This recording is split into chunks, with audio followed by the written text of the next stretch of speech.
Kamu siapa? Hingga tiba-tiba merasa bisa mengubah nasib kami. Kamu itu dari mana? Mendadak hadir di tengah sulitnya hidup dengan sekarung janji. Kamu itu kenapa? Sampai merasa paling bisa membawa amanat dalam negeri. Kamu itu kemana saja saat piring-piring kami berdenting kering dari butiran nasi?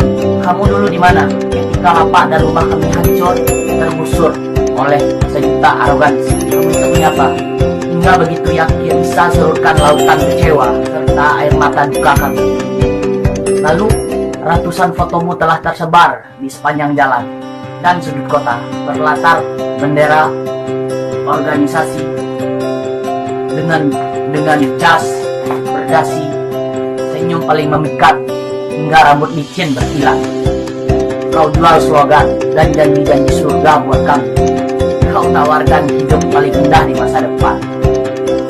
Kau bawakan pula harapan tercantik dengan masa depan negeri. Kamu itu siapa? Hingga merasa pernah